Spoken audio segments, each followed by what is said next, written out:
Ladies and gents, welcome to another best of 5 decider in Titans League Silver. This should be an awesome one. Hardy's going to edit in the draft later on. A shout out to him, by the way. I hope people have been enjoying the edits. So leave some comments and some extra likes. If not for me, but for the work Hardy's put in on this stuff later on YouTube. But this is going to be a stellar one as far as the draft's concerned, as far as the strategy. I had no doubts or questions on any of their civilizations, really, having just talked through it before. We've got Italians, which I think is one of the best for this map, against the Malay. Two very water and timing-focused civilizations. The map is Shoals, and I'm going to miss this map in Season 3, which will begin in a week. We will not have Shoals coming back for Gold and Platinum, but the reason is because we want the map pool to change every time, and Shoals has become a little bit figured out, right? And so we're going to have to move on from it, but I'm pumped to see how Matador plays this. So I played 6, 7 practice games with Matador, and I've probably seen 20 games from him practicing against other opponents. Myself, Matador, and Ozone, and they were practicing a lot more than I was with other players too. We were always talking strategies, and I'm excited for this dude. Like, I played a team game tournament with him recently. It was a 3v3 tournament. We were very unlucky with the seeding. Ended up being up against Team Canada in a qualifier, which was ridiculous. We lost 3-2, unfortunately, and I was really bummed because I felt like I underperformed, and I felt like players like Matador and Ozone and Shades we had on our team too are just so strong. And he is so fast. I'm pretty sure he's a hyper clicker. Like, I don't know how someone can have this APM in Dark Age. Like, look at his APM. I think he just clicks stuff all the time, and he just can't avoid it. I think actually has the highest APM of any player in Age of Empires. I think there's data on that. But that's not actually what's important about him. What's important about him is he can actually use that speed effectively. And the real weakness over someone like him, I think, has always been strategy. So all the training that has transpired, all the games that have been being played have really helped. And all the players who have practiced for TTL, it's been very clear for me when I watch their games. So Matador is the favorite in my opinion. I think the peaks he has as a player are very hard to reach for majority of players in the scene. I think he's got gold quality in him, but he needs more reps and he needs more experience. Dave, I haven't seen him play in tournaments. That's the beauty of TTL. Like, I haven't seen him play in tons of tournaments, but I have played this guy in plenty of ladder games, and I also casted his previous sets. And he's really consistent. He's really consistent, and his draft is really good. So I think that ultimately, if Dave has to deviate from strategy, I think that might be where there's some struggle. But I think his initial strategy is always going to be spot on, making this a really good series. So anyways, sorry for the intros. I hope the intros are appreciated, though. I really want you guys to know a bit more about these players.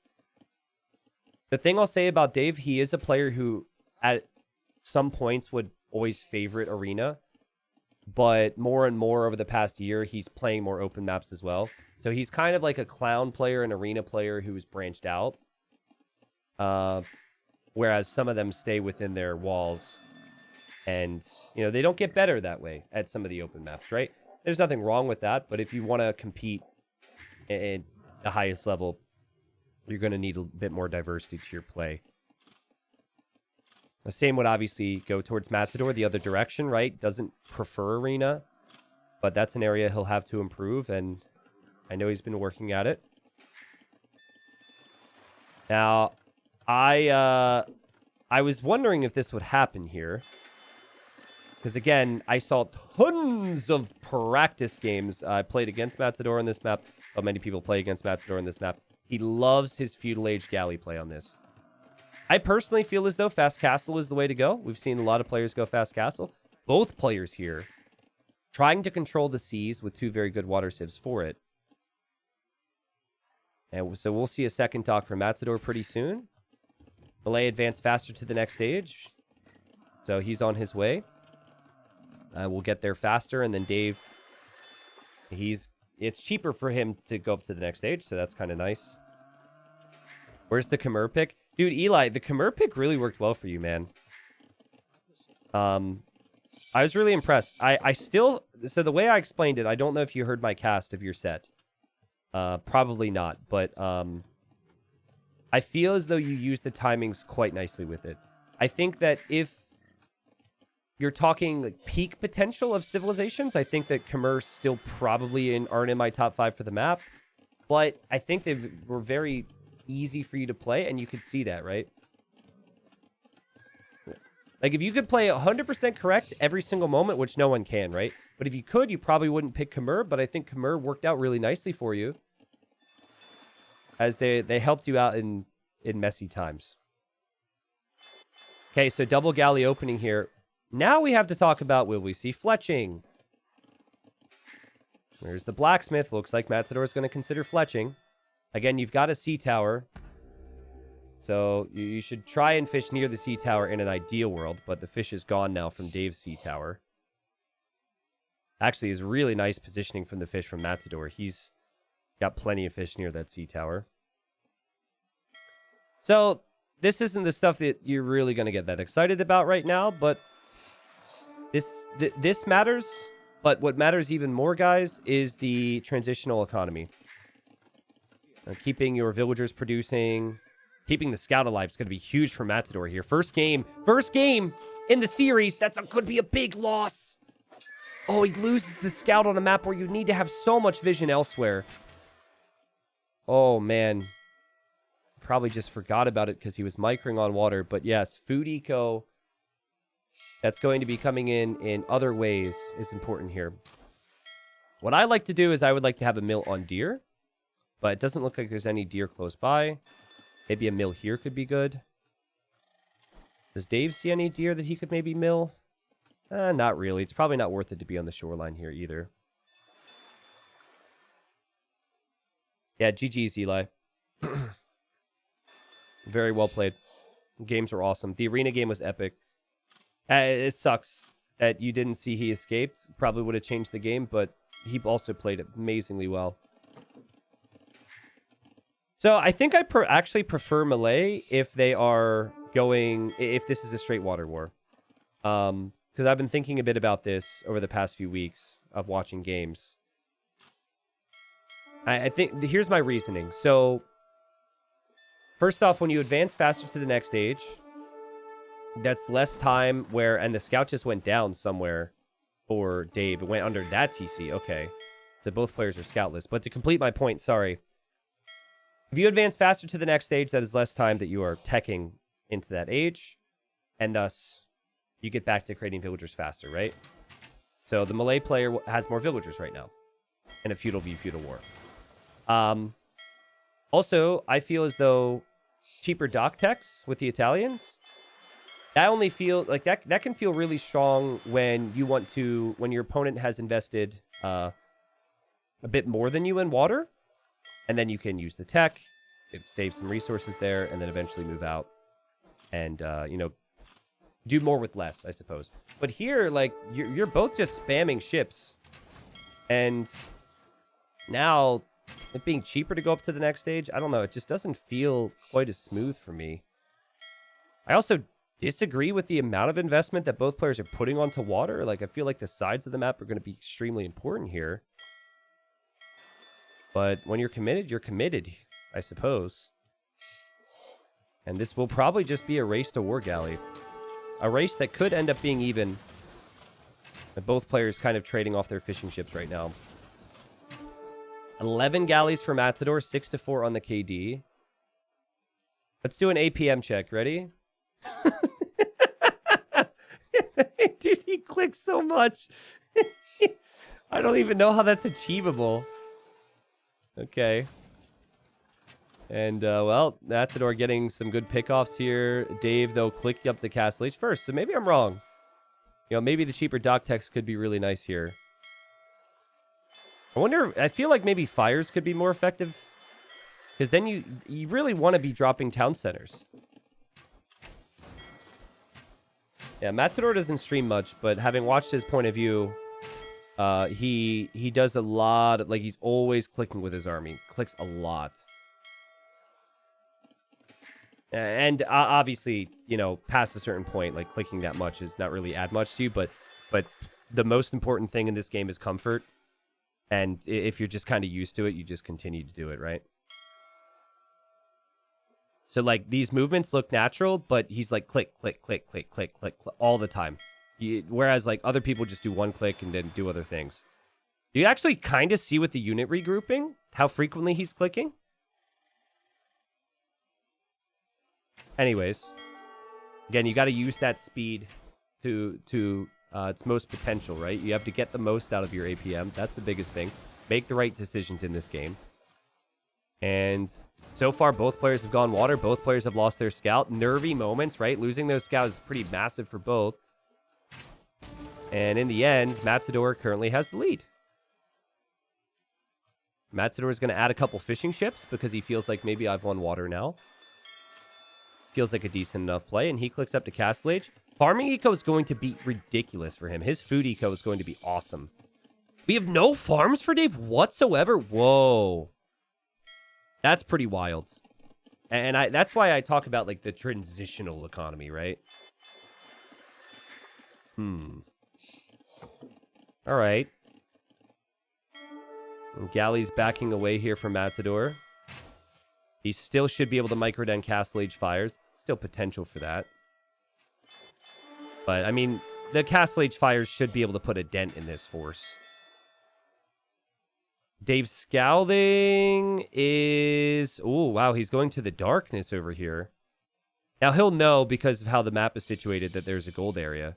But that could be seen as risky, right? And he will drop a TC there. That's a TC you place when you're a little worried.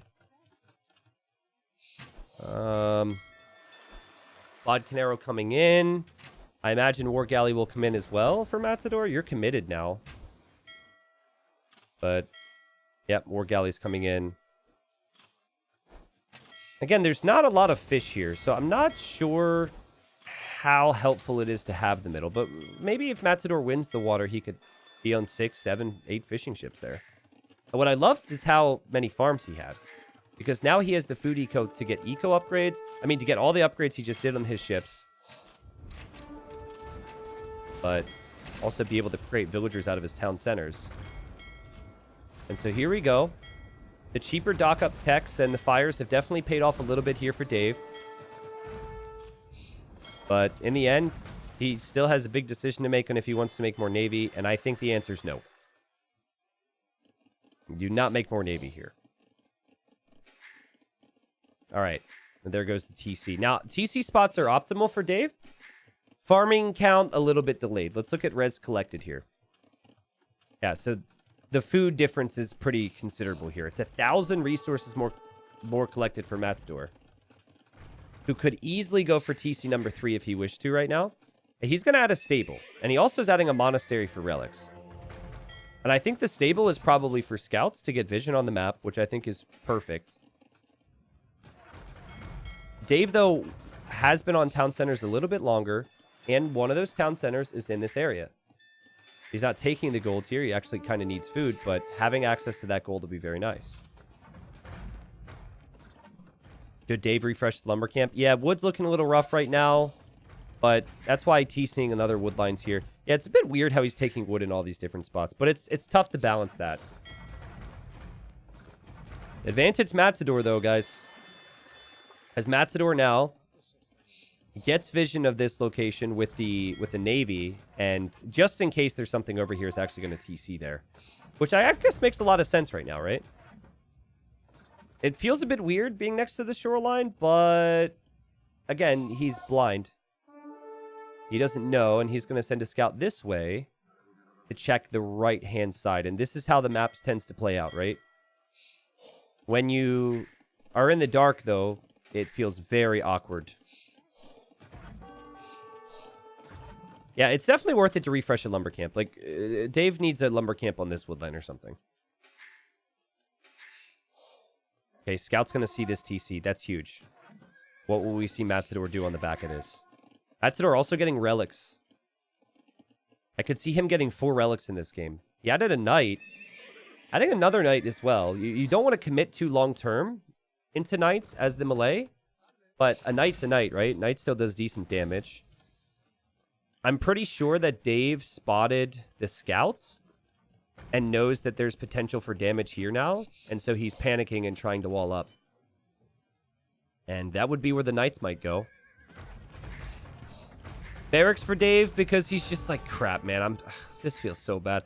And even if the water control doesn't add a lot for Matador, actually, no, I take it back. The water control has actually done a lot, right? He's going to take out the docks, avoiding the sea tower. He's forcing panics and quick walls here. He's keeping this open. He has 7 fishing ships. And again, res collected. He's still just flying right now with the food and the wood count. I would love to see a siege workshop here.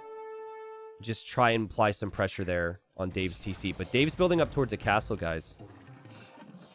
I think Dave knows something is up. Yeah, he'll see the knights now. Now, what do? Do you make spears? Like, that house is going to go down. I think you have to make spears. Maybe you panic a TC down? Oh, but the Malay knight choice is so good. I love this. Because if you didn't make knights, Dave could just keep this open. But now the knights are in, and oh... Then your opponent's making spears against you too, which Malay have a lot of answers against. And doing more with less is oftentimes what separates players, and Matador has done... He's done more with more on water, and he's doing more with more on lands too, actually, but... Just getting excellent value. Looks like a knight was converted here? Oh no, there's a stable from Dave. Okay, so Dave's made his own knights. Didn't see the monk, though. That'll be relic number 3 for Matador. And somewhere's relic number 4. Knights and scouts still going to town, and this is bad for Dave. This is just complete domination from El Matador.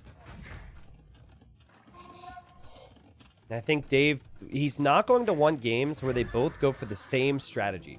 Because I think Matador is more skilled in playing the game. He wants strategy that should match up nicely against Matador. And a micro battle against high APM Matador is not what Dave wanted.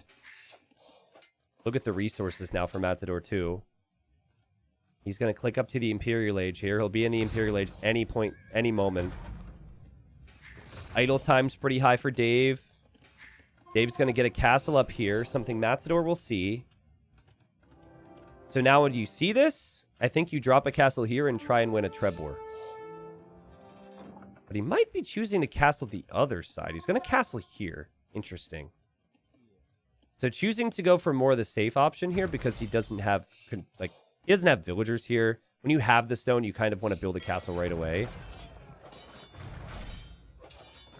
Michael says T90, how is the seeding done for Gold League? Because Group A seems way stronger. It was done on results of the previous season. So if you have any feelings on X group being more balanced or unbalanced or fair or whatever, it's all based on results that happened in the previous seasons. So, as any good system should, I think.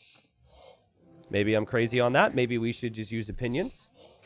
Remember, we had some crazy results in the previous season, right? We had big players getting relegated. Vinchester, MBL, Nikov. But again, I actually will have a video that shows the whole format. So we did... they got put into pots based on their position. So, for example, if they were 6th place, they were in a pot. 5th place in a pot. 4th place in a pot. 6 pots, all right? And look at this vision here from Matador. And then we spun a wheel from the 4 players in each pot to determine what group they go to. I'm trying to think of ways back here for Dave. And maybe water's it, but I'm not seeing it. I will say Matador has had a significant economy lead. He's been in Imp for a while, and he hasn't really been pressuring, which could give Dave some time here. Normally what you're seeing is you're seeing army come forward, drop a castle, and you try and take your opponent off of gold. Matador instead, I mean, still these same knights and scouts are running around. He just seems pretty comfortable to take his time here and build up an army to go to the main base of Dave. But at the same time, Dave still needs to stop this. Right? Like, I guess you can give up the gold and go to his base because Dave basically has nothing right now to stop trebuchets and crossbows. Again, he hasn't had anything to stop knights and the scout, really. And the archer count is only going to get higher and higher here for Matador. So now that is the MTC for Dave. He is going to make it to the Imperial Age still. It's just bad. It's really close. Don't worry. I did the math. It's just still really, really bad for him. And this game does not even feel like they're in the same class of player, right? Matador played with his timing so well. His economy was ridiculous. Never really missed the timings on some upgrades. And now he's going to shift focus to the other side.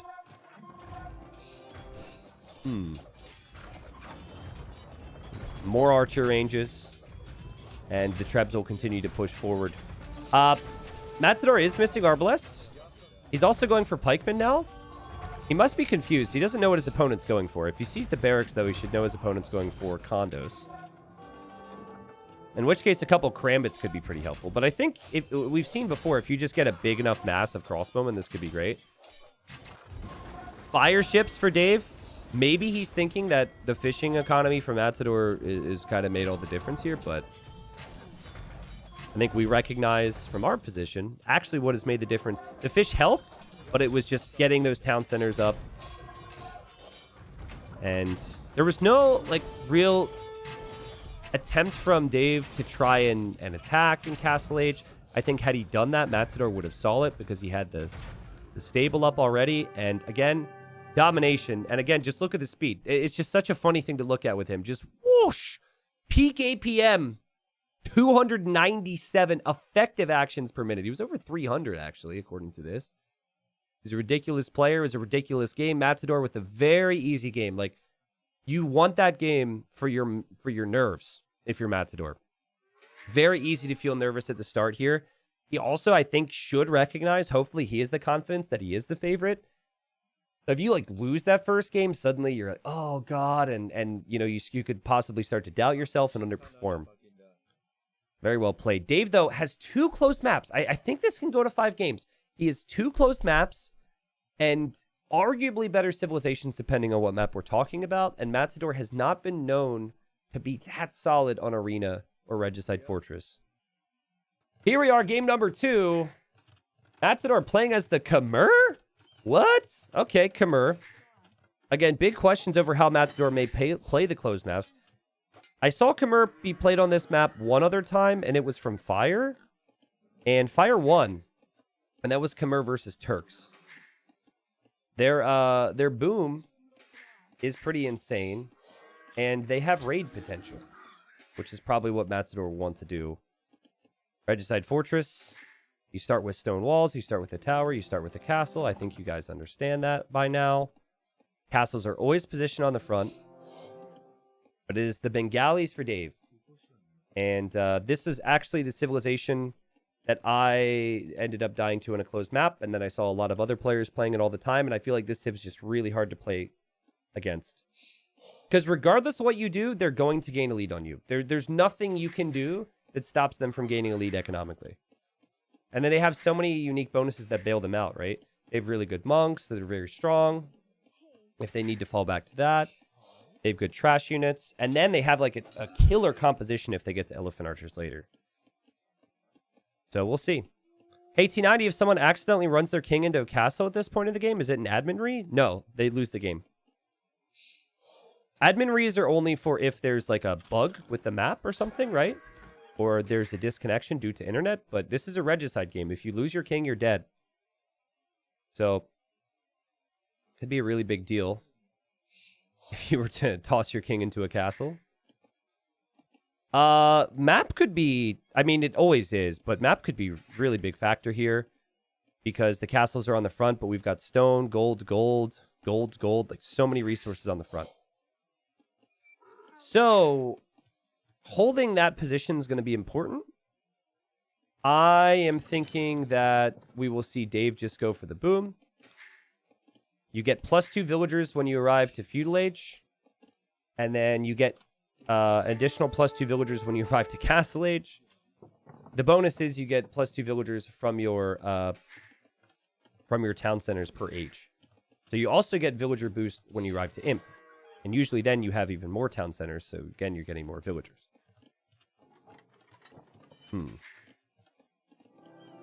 I still don't understand why Blackheart was going for trebuchets instead of bomber cannons. In that game against Fire, well, it was a frustrating series for him.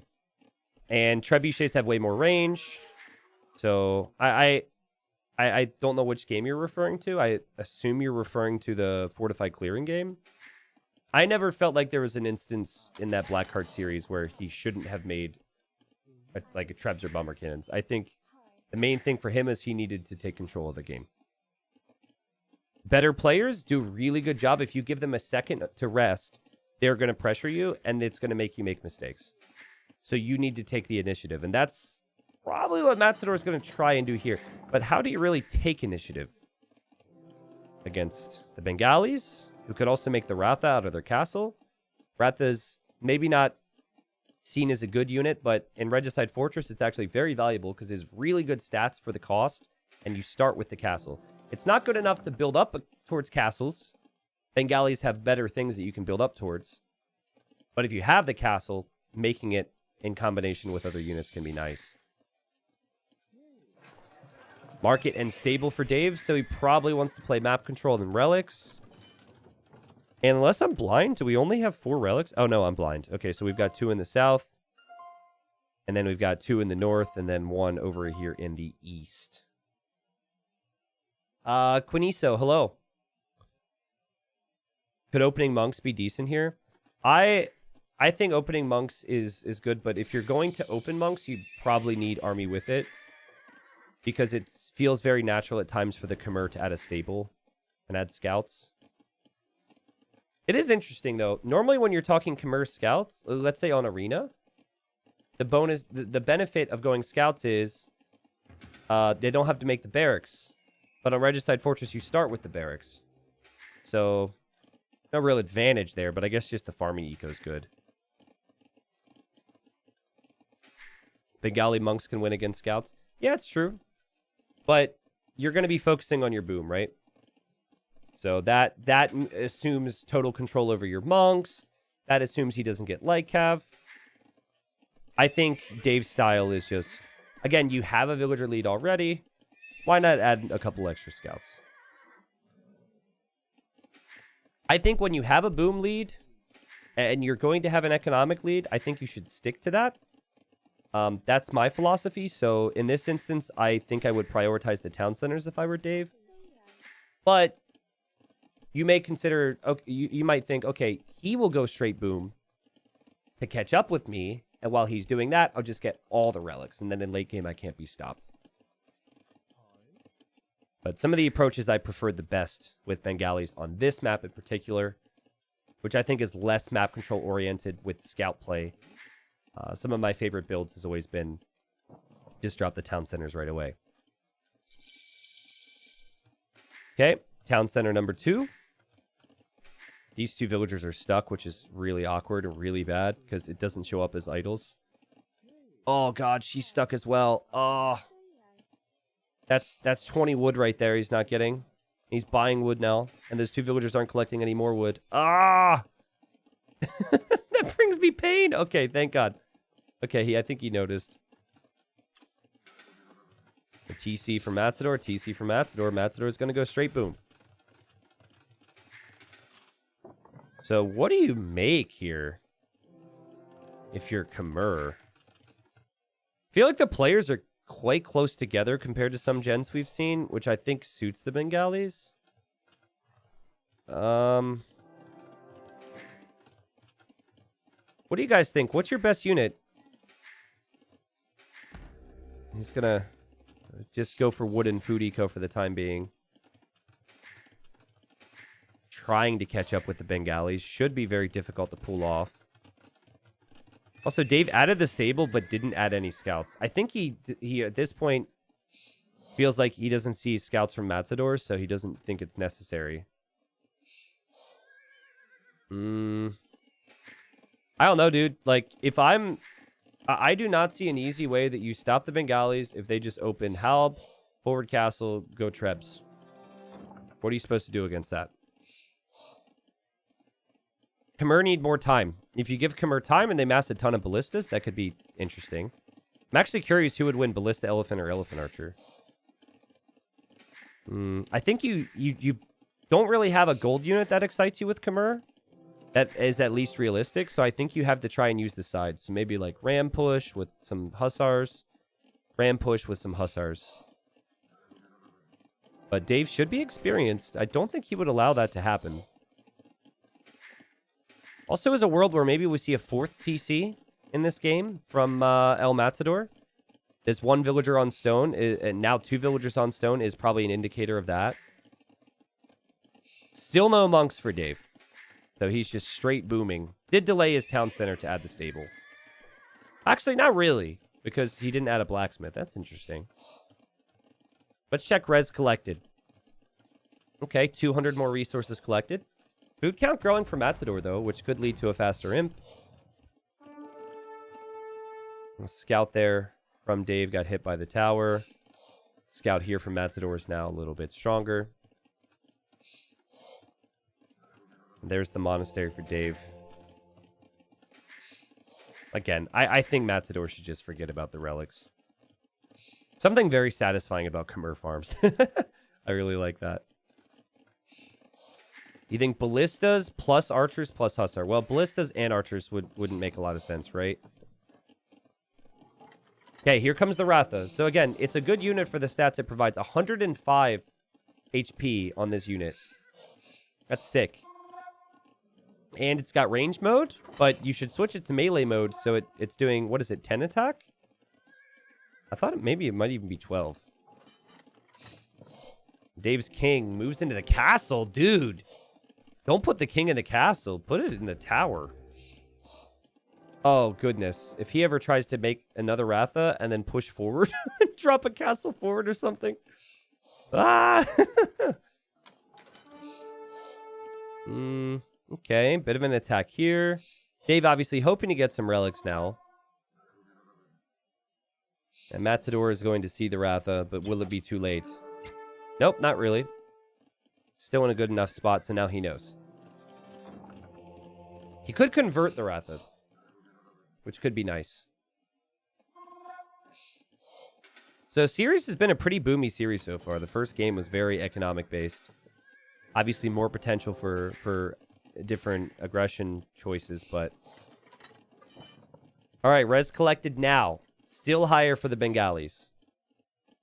More wood and more gold, though. 4 TCs for Dave.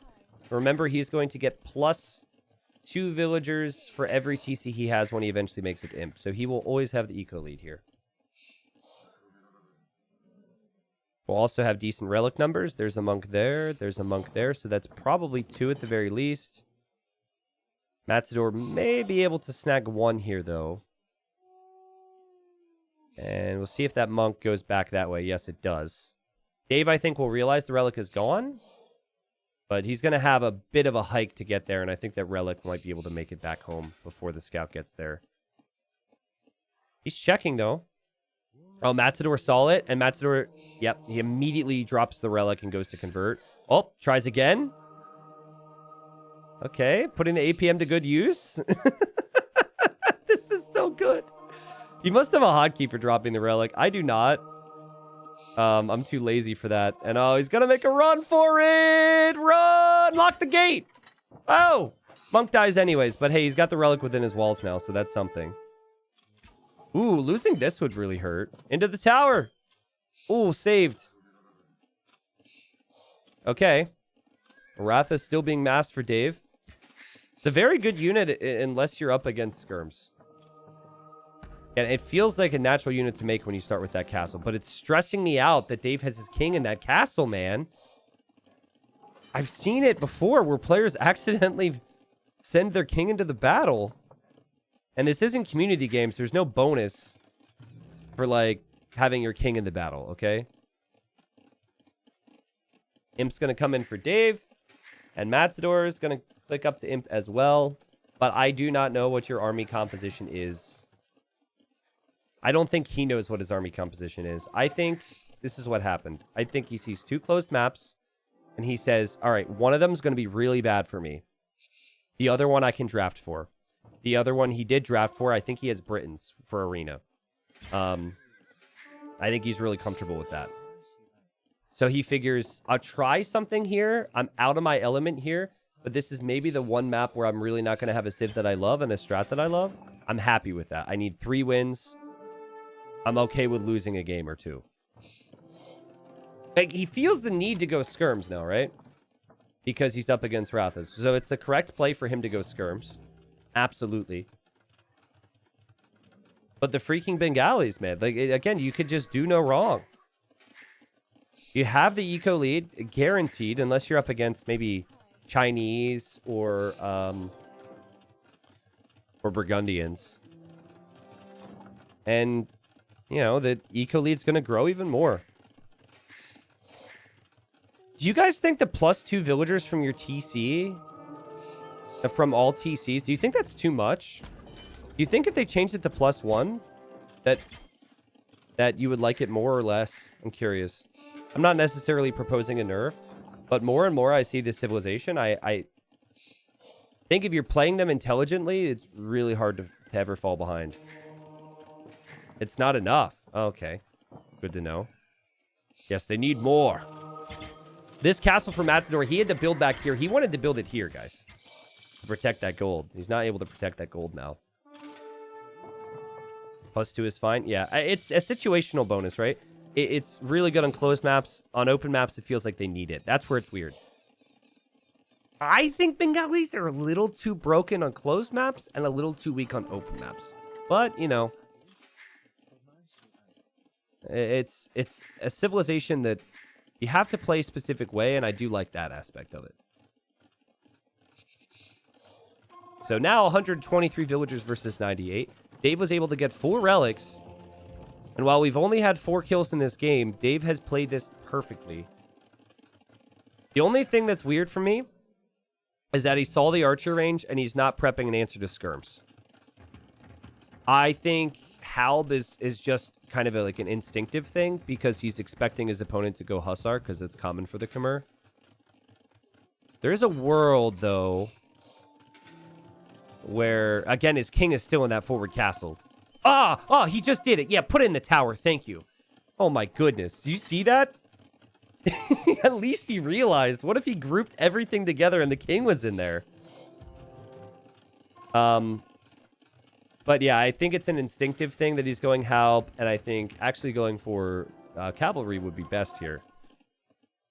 He does seem to be looking, and Matador is hiding the fact that he's going skirms. But Matador needs a way to engage against the Trebs. Dave, the arena expert that he is, has 4 Trebs waiting. That's the magic number, guys. Been saying it for years. He's not trickle-trebbing, which means that Matador is under immediate pressure, needs an immediate response, and the response is not going to be immediate enough to save that castle. And then what do? You back up with your Trebs. Well, now you kick yourself for making Halbs. But you back up with your Trebs to your castle if there's ever a doubt that you're going to lose them. And then you can switch into something else. Okay, so straight skirms from Matador. It seems like there's been some massive confusion on what unit to stick with. And the Trebs from Dave. Happy to fire onto the Treb there from Matador. Feels like 2 completely different games, right?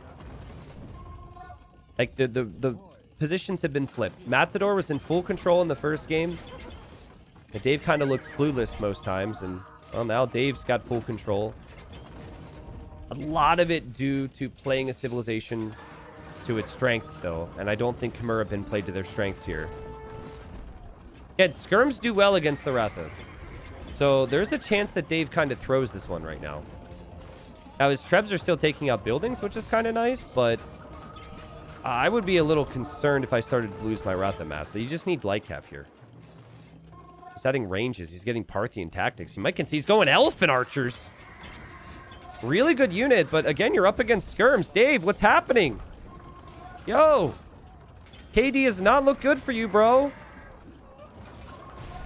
Oh, geez. I mean, he's kind of throwing here. He just chose the wrong unit. I don't think going elephant archers now, which is really costly, is the correct play either. I mean, sure, if you have elite and you have all these upgrades, then yeah, it's really good. But you need Lycav. Now, Matador has to be careful he doesn't make too many skirms, right? Like, you've got 50 now. Your opponent's probably going to shift into a unit to counter this, right? What is happening? Also, anyone telling him to go melee mode with the Rathas, it doesn't change the fact that there's insane bonus damage from the skirms against the Rathas. I used to think that they would make a difference. It doesn't. They still die to skirms. So, that's not something I'm going to be too critical on. He does have melee mode here. They wouldn't even be able to make it in close. Really, it was just the Halb decision that is really set him back here. Here, like, watch. They're on melee mode now, right? They just get wrecked. Like, okay, you can help get a trap.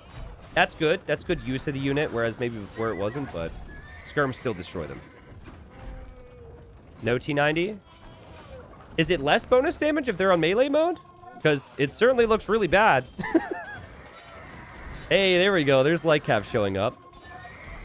Man, if this castle goes down for Dave, he's still losing elephant archers. He still doesn't have the final armor on his Lycav.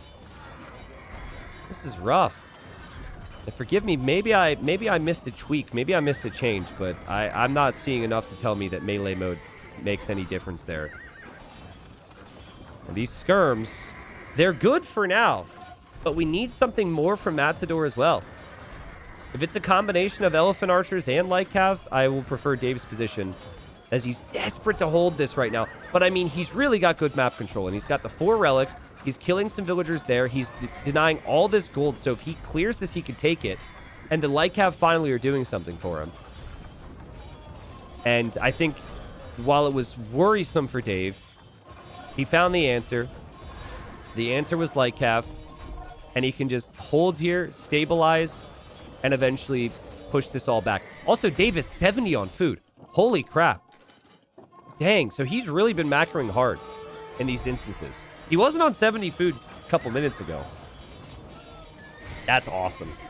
Wow. Okay, this is going to be an interesting series, man. And Dave will still have Arena in his back pocket as a home map. If Matador looks as clueless on Arena as he looks here, it could be rough. And then who knows what Dave's going to have prepped for Matador's home maps. The first game wasn't that close. This game also has not been that close. And this just gets worse for Matador now. Lycav will be running in and out. Okay, so a bunch of people said they changed it and were very certain of it. And now other people are saying they didn't change the Ratha thing. Patch notes were extremely confusingly worded. So many people think it might work like that now. Okay, got it. Well, do you want to know my opinion on that? In my opinion, you shouldn't be able to change the mode of a unit and change the bonus damage it receives. It makes sense to be able to change the weapon, right? But you shouldn't be able to just change the armor of your unit. I don't think that's the right play. The other thing that the devs have kind of made awkward with the Bengalis is they are already one of the most oppressive, difficult civilizations to stop. So, I don't think buffing the Ratha makes sense. If you buff the Ratha and make them more useful, you have to nerf them in other ways. And I don't know if people are ready to accept that. But I think if you want a more unique, balanced civilization, the Ratha should be buffed, and the Bengalis should be nerfed in other ways. So. Ratha get bonus damage versus Elite Skirm. The bonus damage is the same. Ratha could have taken a fight in smaller numbers. All right, well, let me tell you, the competitive guy in me, right? Like the caster, the player, the guy who has played this game a lot at high level, it gives me anxiety to have people recommending using Ratha against Skirms. It really, like, it's hurting me. And I'm trying to fight back those feelings, so we're going to change the conversation. Don't make Rathas versus Skirms, okay? Just please don't. Don't do it. Not right now. Unless I see something different, I'll report back. 200 population for Matador. He's got more army. But Mahayana was just researched by Dave, and now his eco count is 154 eco. It takes up less population space, so now he can really pump up these numbers. What about making skirms versus Ratha? Now that's better. Whew, that's better. I just think the composition's just far too strong here. Right? The light cav are always an answer to the skirmishers. And the elephant archers are 250 HP. These things aren't even elite yet. 200 HP a pop. The elephants we're seeing on screen are 5,000 HP. Too difficult to kill, and while skirms do some bonus damage against him, it's not significant enough. This Hussar, maybe. Get lucky, find the king. Doubt it. The tower will eventually kill it. I don't think Matador knew what he wanted to make with the Khmer here. I think anything you make with the Khmer is either too slow to get to against the Bengali economy or too easily countered, right? The best thing you can make with the Khmer would be your own elephants. I think if you make your own elephants, the Bengalis have the bunks, and they have the halbs, and that #1 pick, I think it was #1 pick for Dave, looked really strong there. Well, at least we had got to have a little conversation on the Rathas and the Skirm thing. I will have to read the patch notes and see how confusing they made it, but the Rathas were good for a time. Again, the beauty of the Bengalis is the economy and the monks. The Ratha has 105 HP, which, you know, all the other upgrades aside, it's a really good unit. It's a much more convenient unit to get than anything that Matador really had available himself. Dave took the map control, had the economic lead, ended up prioritizing relics at some stage in the game and getting those. And it was... He had a bad opening with Halb, and he was still able to get away with it. And had he just opened Light Cav, this game would have ended much earlier. So Dave needed that because the first game was a stomp. But this game was kind of a stomp as well, right? So now it's just one of those sets, at least thus far, where both players have shown that, you know, okay, I know how to play this. You don't. What are you going to do about it? Next game, well, they're just going to change the map, right? All right, game 3. But let's see if Matador can bounce back here. And the map is Acropolis. And two very solid civilizations for Acropolis we have here. For Matador. Again, this is his home map. He's got Berbers. Cheaper, stable units in the Castle Age is what the Berbers are all about, and players tend to go for stable units on this map, so it's a big reason why Matador would have picked the Berbers. And then in the blue, we've got Dave, and I'm sure you guys noticed, but on Acropolis, you're on a hill, and Tatars do more damage when fighting on top of the hill. They also get more food from their sheep, or I guess you could say sheep equivalents, so they've got water buffalo here.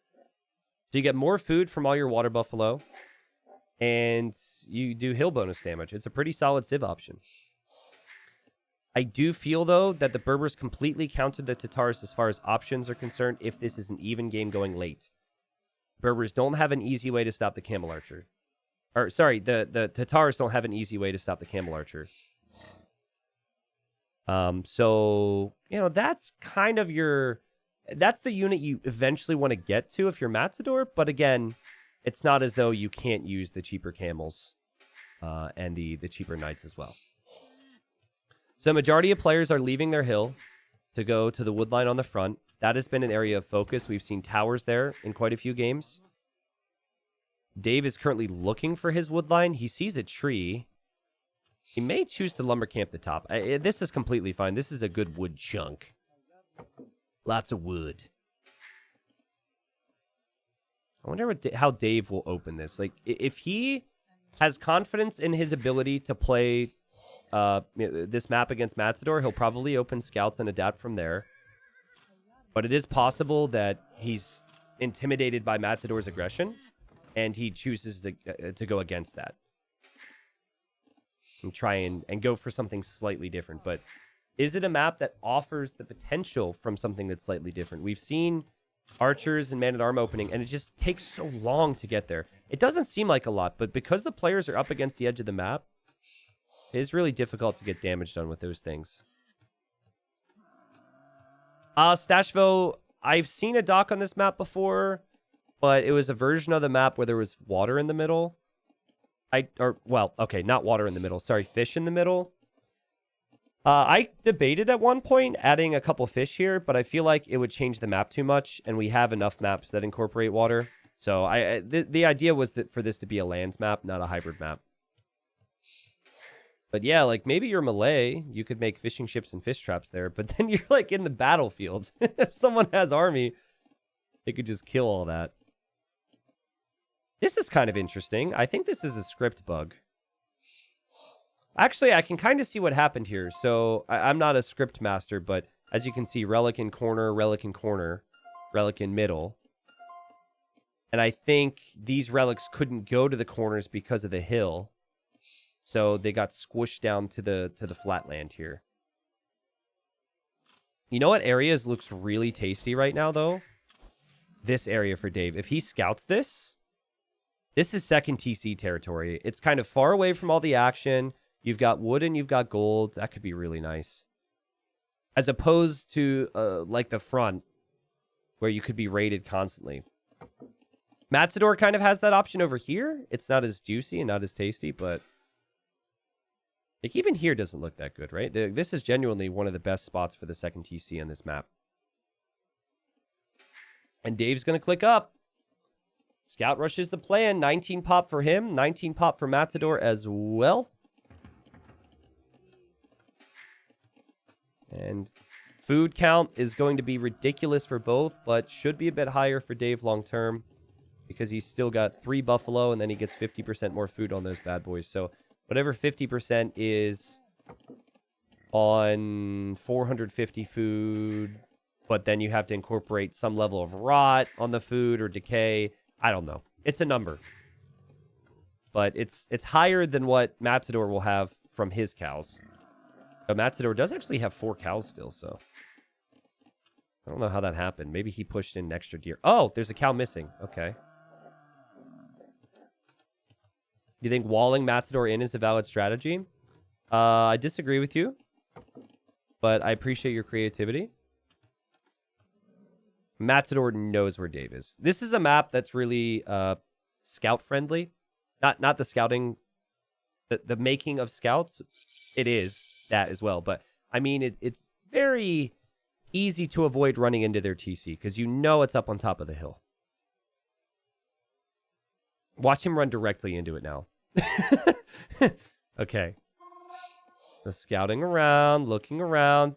Matador's looking to see where this guy's taking wood. He didn't see any wood on the front. He sees the stable now. Does he loop to the left to see if there's a wood line there? I think he might look to the front. Double check this. Didn't scout this wood line at all. I like this for Matador. Walling in his wood line. Dave didn't really get the timings down in the scouting compared to Matador, but he sees the house there, so we can assume the wood line's being taken. Dave looking to hold to the hill, eventually move out and make scouts here. But again, it doesn't seem like he's as ready to go for an engagement. It feels like this is all very defensive, and this is all worry from him.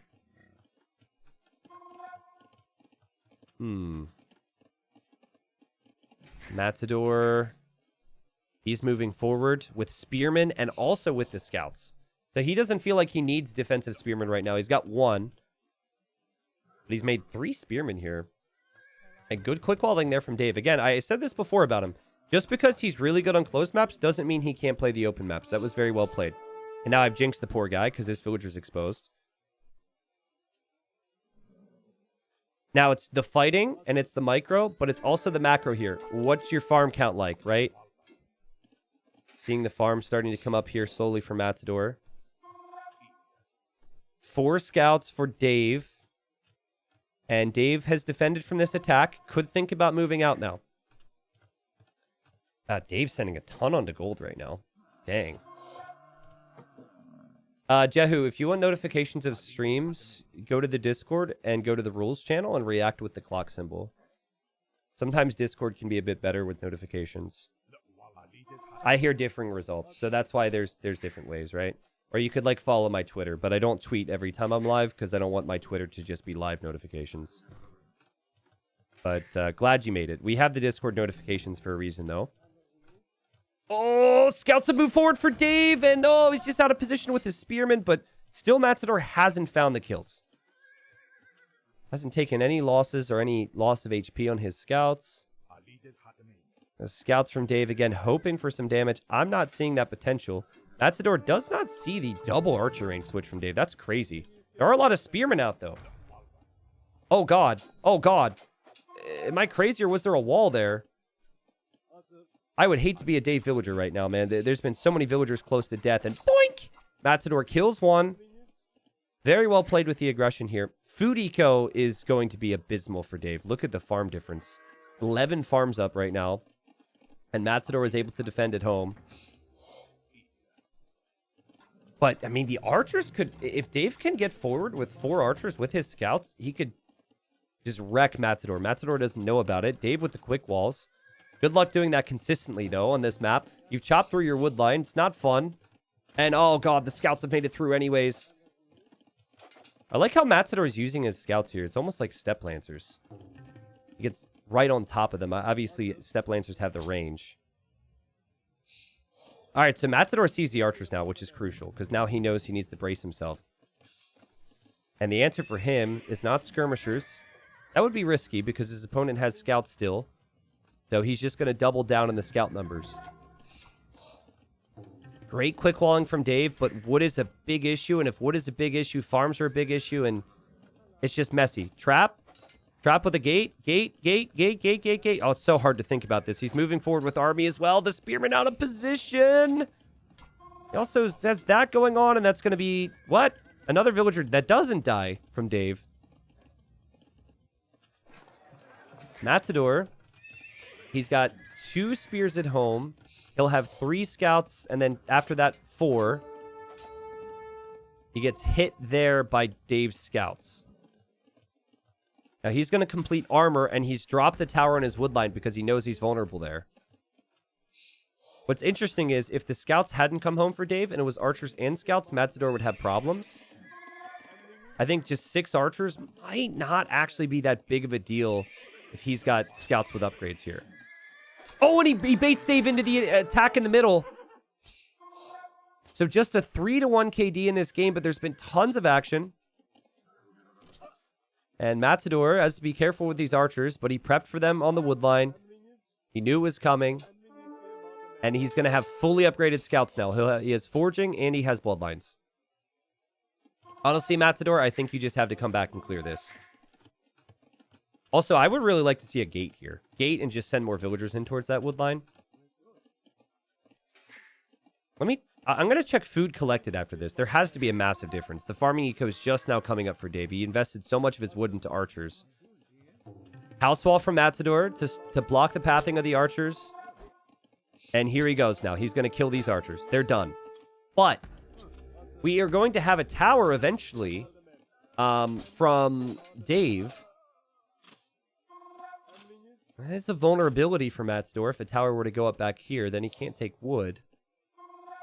Look at the amount of spears and archers from Dave. Let's check. Food collected. 1,000 more food collected for El Matador. Oh boy, that's too many spears to take a fight, right? Such a weird fight. There's spears in there. Okay, I don't know what's happening, and Matador's taking the fight. Is he going to win that fight? Okay, he's going to win the fight. The spearmen are actually all pretty weak. The archer is going to go down, and I think Dave's just like, oh, my eco's awful. I didn't do the damage. I thought there was more spearmen in there. He actually only has 2 right now, and they would go down pretty quickly. Great aggression from Matador in this game, and honestly, just he did it. He always was aggressive. Dave was always reacting, and he used that aggression to set up his economy. It was perfect. Dave had a worse economy because of having to react, and then his potential to do damage with army was a lot worse. That's just, again, another game in this series where the player who wins seems like they've got it going on in that particular game. The other player is falling behind. Matador, he's going to have to sort out Dave on Arena, though, which is the home map that Dave has remaining. You know, it's possible he could lose on Arena and then win in the Game 5 on one of his home maps, but you don't want to go into that stressful Game 5. You need to look more capable on Arena, which is coming up if you're Matador. Alrighty, here we are. So let's answer that question that I just proposed a couple minutes ago. Will Matador look a bit more capable here on Arena, or will it still look like he's a fish out of freaking water? I love his civilization for this. I think the Britons could do great things on Arena. I think they're a top 5 Arena civ. But we do also have it, the Britons up against Bohemians. And the Bohemians are also in my top 5 there. I'll say this, for a straight boom, which Matador may consider with the Britons and cheap town centers, he certainly has a pretty good map for it. Now, some players would prefer to have one of their golds forward and then their stone on the back. His stone is kind of forward here, but main gold being on the back and then the secondary gold being here as well is quite nice. Likewise, on the other side, sorry, I'm struggling with words. Dave is a very forward main gold, but he then has the back stone. And then that gold is still something he can work with. So when you think Bohemians, you think halbs that do additional bonus damage. That doesn't really click that much for me against Archer Civ. And then it's really strong cannons, right? The Hoof needs it, but Britons have ranged archers that can compete with cannons, as we've seen against Ethiopians and other civs. I think like the one civ where maybe they're going archers against the cannons doesn't feel great with the Britons is probably Turks because of the 14 range. But yeah, I personally prefer the Britons here. I really do. It was not the early pick for Matador. So that means it was an opportunity for Dave, who chose Bohemian second, to go for Britons himself if he were to agree with us that Britons are superior. But maybe Matador saw the way the draft was panning out and said, ooh, I know a civ that can counter that quite well, and gone for the Britons. Now, I've said this before. I really like to see an instant boom with the Britons, but I think if you feel as though you're going to win this matchup, maybe you do need to fight for some map control. What do you guys think about crossbow and boom? It's very off meta. It used to be used a lot more commonly in the past. But instead of going light cav, you could maybe go archers.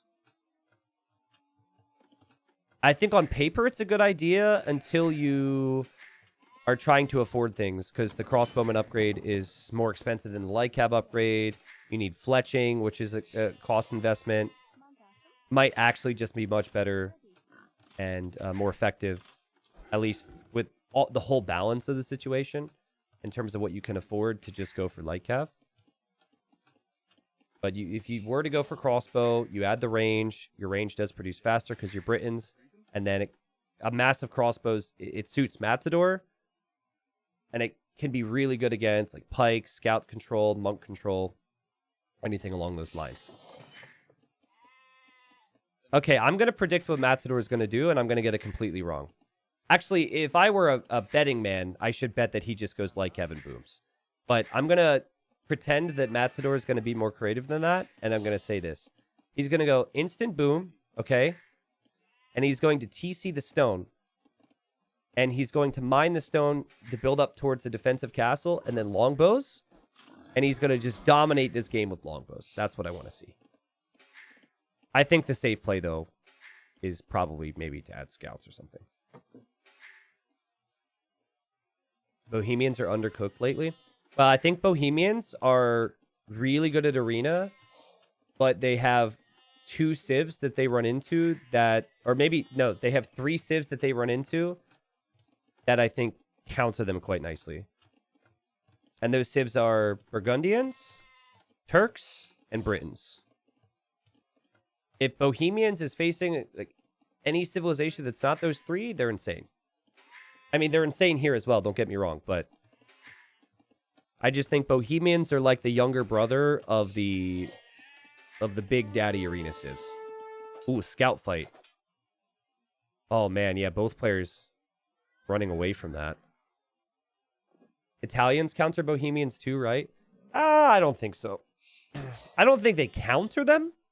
I think they can be good against them, but I don't think they necessarily counter them. I think if the Bohemian players just goes Arbalest and skirms and plays towards the Hoof needs it, they're still in a really good spot. Longbows are not seen that frequently because Briton archer ranges produce faster and their archers get extra range. We'd see longbows all the time if the foot archers from Britons didn't get extra range. We might even see longbows more frequently if the archer range bonus wasn't there for the Britons. But longbows are a bit more situational, and that situation would be if you had the castle early. This, to me, seems like this will just be straight boom here from El Matador. I think we'll see a straight boom as well from Dave, but if he thinks the Civ matchup is bad, he might go for a bit of a push. Bohemians need something for open maps, in my opinion. No, I disagree. I disagree. A really good archer civilization, especially with the open map meta being archers and using the market, getting the gold mining upgrades for free in each age and having great archers is already enough for them. And they have really good pikes. Pikeman upgrade just got made cheaper for all civs. They do get access to knights. There's civilizations that don't even get access to knights, which have arguably worse bonuses. Bohemians are fine. They're completely fine. Yo, Macho, thank you for the...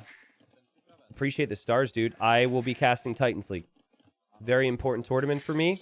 Very important tournament for the scene. I will not... Hey, he's going crossbow! Okay, sorry. I should have been more professional and finished my sentence. But I got excited. But yeah, I'm not going to be able to cast that. I'm very sorry. So again, the weakness of this strat is that you actually can't boom as effectively with your upgrades.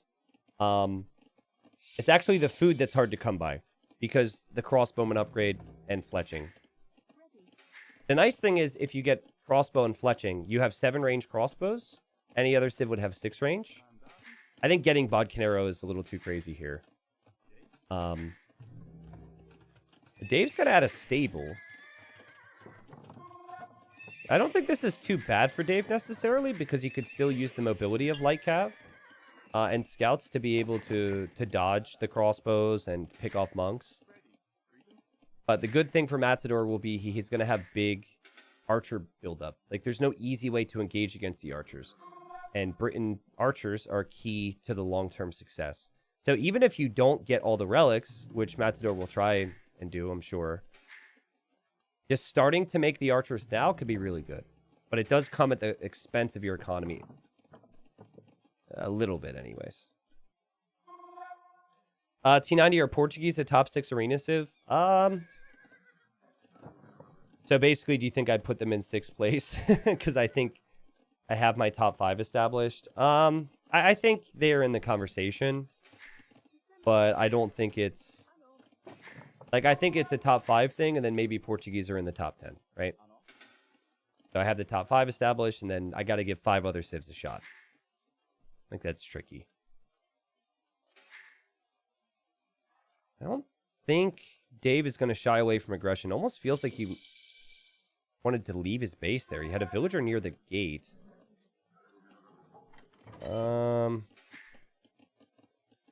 TC goes up. Again, very cheap for Matador to afford with the Britons.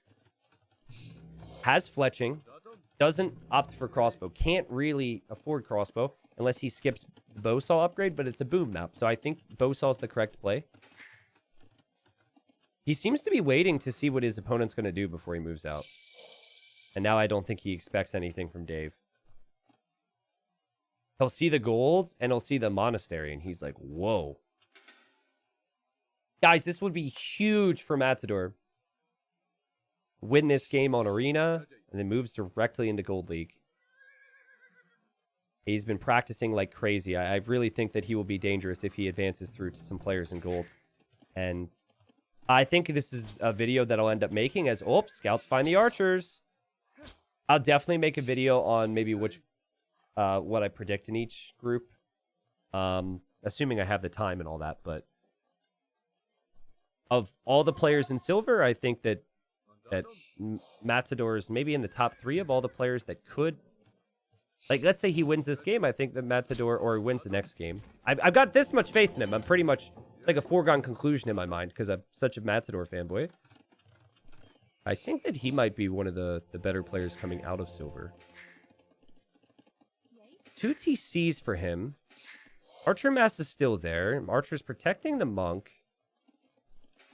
It feels really weird to me. Playing out of Dave's position. I'm not sure what more he could do. I wonder if a Siege Workshop even makes sense.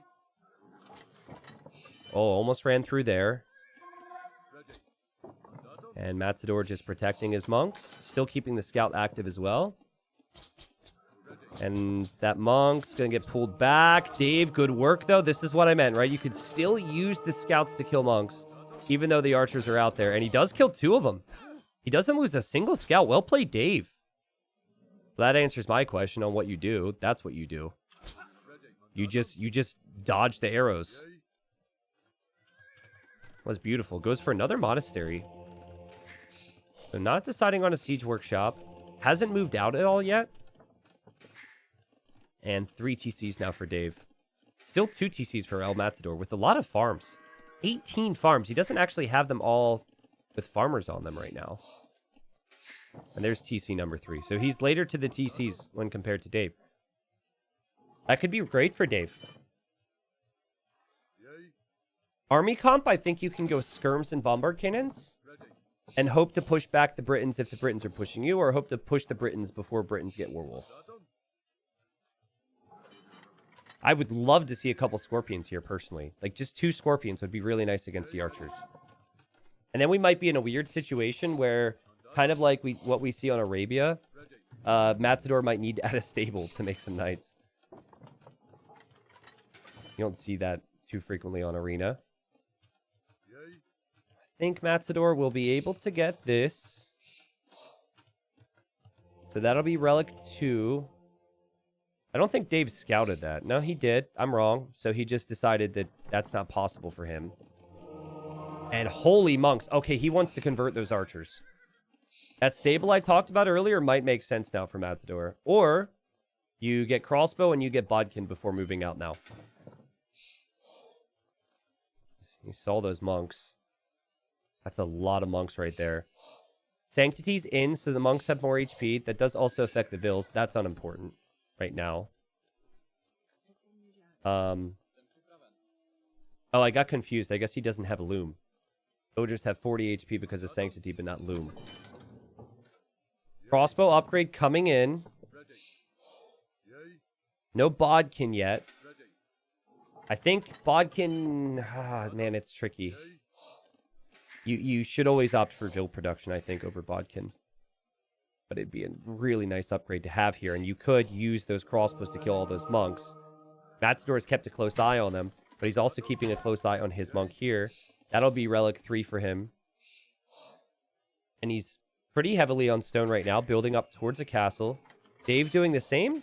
Slower on the stone timing, but Dave's done a good job to keep up economically here. This is a close game. Resources collected, Dave is ahead. But what's the army comp going to be against Britons? I think you have to fall back now and play defensive and hope that the faster chemistry gives you enough cannons to push the trebs. Assuming that Matador goes forward. Now with 8 monks, you could convert more than half of this crossbow army, but you have to have amazing monk control. And Dave's like, how many control groups can I do here? How many numbers can I set these monks on? He's gonna go in for him, guys. Matador. Oh! Ah! Disaster! The old men aren't ready. Oh god, this is so bad. I thought he was ready if he was gonna be out here, but oh, Dave. Oh, Dave, the loser of 100 monks. Yikes, that hurts. Well, I mean, bright side is you save some of them. But yeah, just the way he was sitting there, it looked to me as though he was getting ready for the conversions. It is way easier to just control one massive crossbows and micro down monks, though, than it is to micro all those monks. It's doable with those monks. Not easy, though. Castle at home for Matador. No. Shouldn't this be a forward castle at this point? You see the golds? Yeah, back to what we said, right? Like, he's not a player who loves Arena. He's played very good in this game. And he's played directly towards his strengths, which is archers, and then also the Briton archers. That much I like. I was expecting, with this map control, to come forward and see a castle here. But he must have a lot of confidence in the Briton late game. And he probably feels like he could apply enough pressure with just the crossbows themselves. Has bodkin now. This gold is brutal against Britons. That's just rough. Yes. Okay, he could have controlled it more.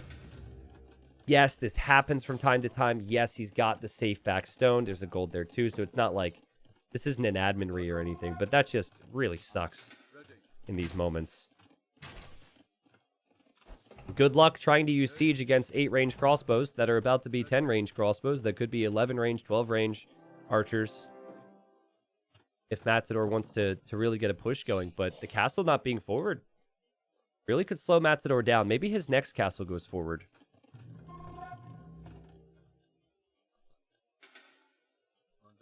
Yeah, I think even a neutral castle would have been good. I agree with you. He was essentially scared of 4 scouts, which I don't think should ever be the case.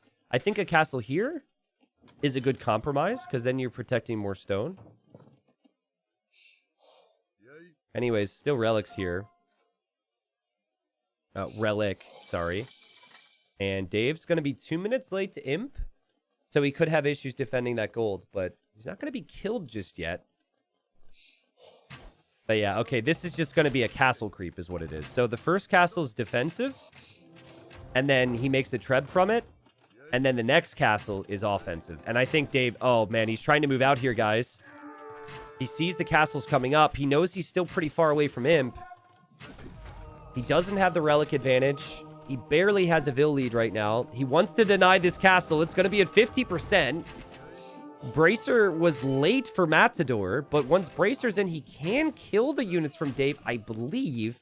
And Dave's going to drop a castle right next to it. He's like, get off my lawn. Whoa. Well, you know, the skirm upgrades and the skirm mass is pretty decent. But again, it's imp upgrades are in.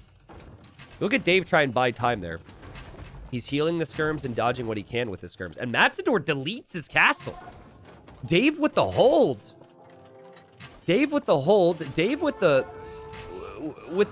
potential to take out the Treb here as well. And Matador is falling apart here on Arena. We could be headed towards a game 5. Brutal stuff for Matador. And when you have the imp upgrades, you should be killing Castle Age skirms, but there was just so many units there from Dave. It was so complicated for Matador to make the right decisions. And now he doesn't have the stone protected. And he's got to build another castle in his base right now. Not a position he ever wanted to be in. Now, he loves his micro. And you can tell he's paying attention to all this. And he will know there's a castle there, and he will know bomber cannons could be a threat. Do you go for Cavalier switch? No. You have to, general rule of thumb, max out on the unit you've already invested and committed towards. With any civ, right? Like, max out on one unit type before you diversify is the thing I'd suggest. But with Britons, even skirms, they get killed. Like, if you have the range, the skirms have to get in so close to you, and your opponent's going to lose a lot of skirms before they get in. This is why it's such a tough matchup. Because now you have to add, you have skirms, and then you're going to add cannons. But if you don't have the mass, you still could lose everything to these arbs. Skirms didn't have the imp armor until just now, so now the skirms will tank a bit more. And Matador just ready to push. His trebs are coming forward. His ARB number is really healthy. I think that was part of the issue for him as well. Maybe he didn't have the numbers. The Siege Engineers is almost a necessity for the Bohemians here, just to get that extra +1 range. Because without that range, you're really going to struggle. Mangonels should have no business getting anywhere close to these arbs. It's the bombard cannon that matters. And Siege Engineers is in. Okay, Matador is microing on this side. The main group also has to be utilized. And the bombard cannon's now going for the arbs, not going for the trebs. Bombard cannon and skirm mic are really good for Dave. This is incredibly close. No Warwolf is in yet for Matador. He's just got crazy numbers. I think now you've got to go for those trebs if you're Dave. Matador took out the castle. He takes out a cannon. His trebs are still up. Oh, he takes out another cannon. Trebs are insane. The fact that they're not completely accurate makes them really difficult to predict and dodge. And the skirm number's only at 16 for Dave. And his gold is all forward here. The right play for Matador is, yeah, repair the trebs and use your trebs against the cannon. And just keep microing your arbs. This is why we said this is not an impossible matchup, but a really difficult matchup for the Bohemians. And they needed a lot to go right to get the snowball. And I think Dave is trying to save for Hufnitsa, which is what you should do because that gives you your most potential. But it just takes so long. And the Britons hit so fast in this game. They hit so fast in general. Now I think light cav would make sense. So you're close to maxed out on the Arbs. Yeoman is an upgrade that gives them the +1 range. So he wasn't maxed out yet, but he's getting there.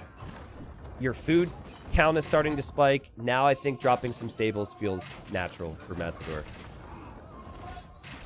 who's just living the dream right now. The Britain dream. He loves his archers. But 5 cannons. Decent shots. No, don't lose the cannons, Dave. Back away, my friend. Back away, back away. I'm worried for you. Is this fine? Is this fine? Maybe it's fine. Takes out a trap? Huh.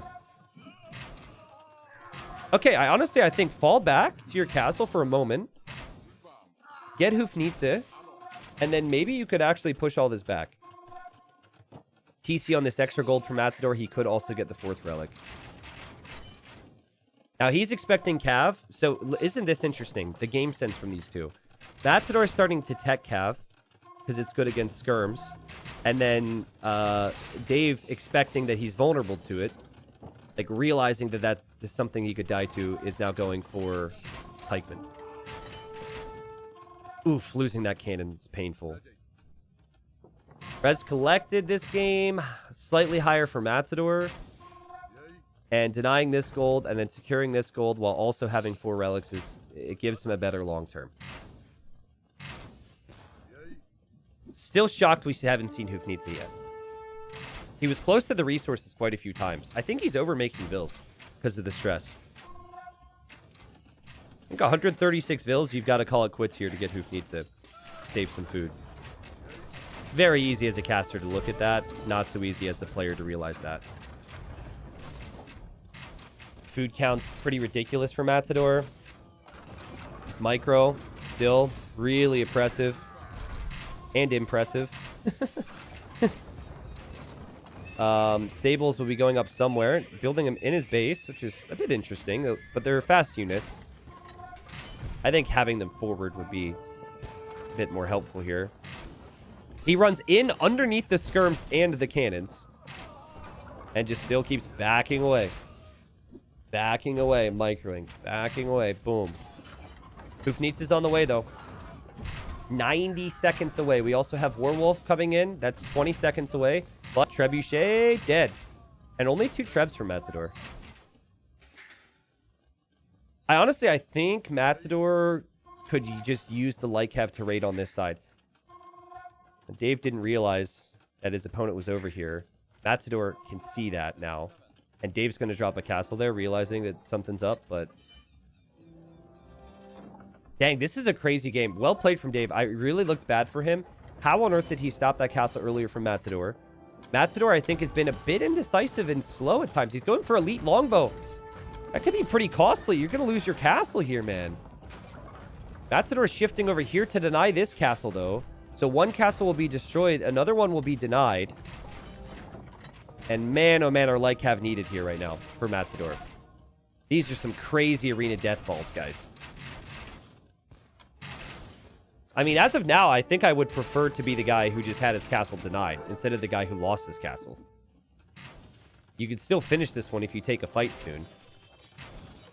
Oh, this is insane. The skirms are like getting yelled at by their master to go kill the Arbs. They're like, you're a counter unit. Go kill it. We're trying, sire. But the Hufnitsa shots landing on the Arbs is what matters. And holy crap.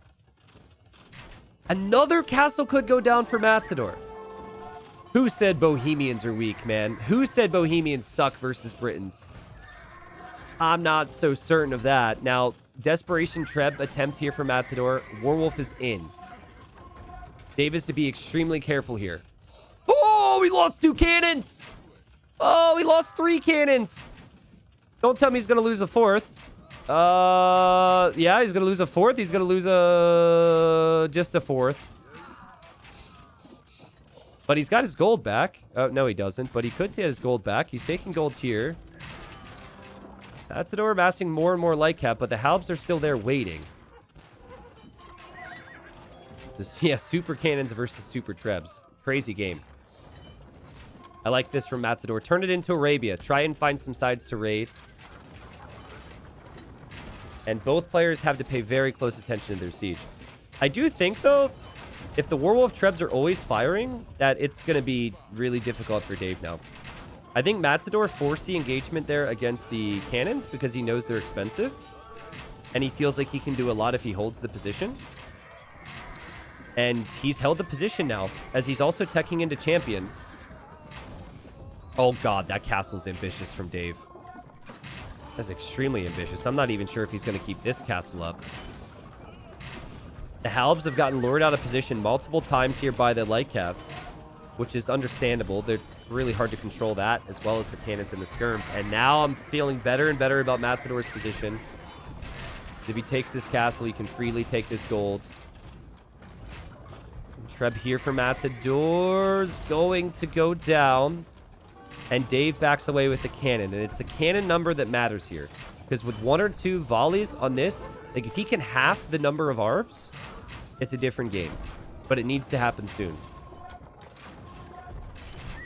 And champion will eventually be insane. And Dave just resigns. He's at 183 pop. He still has 4 cannons, but he doesn't have gold control. He doesn't have the relics and probably feels like he will inevitably lose this game. I think he probably would, right? I think it's 75-25 or 70-30 right now for Matador. Always a little disappointing to see someone resign at 183 pop, but he's experienced on the map. He maybe felt like it was inevitable. And I honestly, since the start of Silver, when I saw the group and I know how good Matador is, I felt like it was inevitable that he was going to qualify for gold. Well played to Dave. It was a good run. He was the underdog in the previous round and got the job done there. Wait, was he an underdog there? No, it was actually the second round when he beat Brave Bear. But anyways, David, an amazing run. He's a promising player. He's the type of player that Silver's made for, right? And if he keeps at it, who knows where he'll go. But Matador is truly just really solid. And I think his game plan here was good. Now, am I convinced that Matador is a great arena player? Had you asked me before Imp, I would have said yes. Yes, he's changed his ways. The castle position, and then this castle, that some of those things tells me that he's still rather weak on the map compared to other settings. The guy's really good on hybrid maps. He's really good on land maps, which we saw some of in this series. So Matador will be up in gold, and I don't know what group he falls into. We did the drawings already, but he will be very terrifying, I think, for some of the players in gold. And the thing is, when you go into gold, right, it's every game matters, play all 3. So if he is, let's say, again, I don't know what group he's in. I apologize. But let's say he's, big underdog against someone who just got relegated down from Platinum. Let's say he's in, like, MBL's group or whatever. Matador, I think, could lean on getting a win against MBL, a win against next guy, maybe 2 wins against the next guy. I think he could chip away at people. I don't think he's a player who'll get 3-0'd a ton. At least that's what I think. We'll see. Anyway, so I've been all in on Matador. I think he's the real deal. Another guy I'm close with and has been doing lots of training with, and Matador's probably played 100-plus games with, no joke, with training, is coming up in the next series, and that's Ozone. Ozone, a player from Colombia, who also could do some great things. It'll be a banger, though. It'll be Ozone versus Kazva, former top 20, former top 30 player in terms of tournament results, who stepped away from the game to go to AoE4, returned and has been back in Age, but hasn't had any real deep Age of Empires 2 tournament runs. So Kazva is the favorite in that next series. Kazva's a big, big name in our scene, but Ozone's certainly good enough to beat him. Should be a pretty epic one. Just real quick, resources collected. 69,000 resources collected for Matador. Nice. And yeah, tons of gold control, tons of stone control. Okay, so apparently, just real quick, Matador's group is Nikov, Sebastian, Hart. Oh god, these players are all so good. Say My Name or Target, whoever wins that series. and then Z40. Dude, gold is so stacked. Gold is so good. But I stand by what I said, though. I really do stand by what I say. I think that he can get a win against the big three there, let's say, in every series. And then he could possibly win the other sets, giving him normally the safe amount of wins you need to stay safe in gold would be 6 wins. So that'll be crazy. But let's not get too far ahead of ourselves.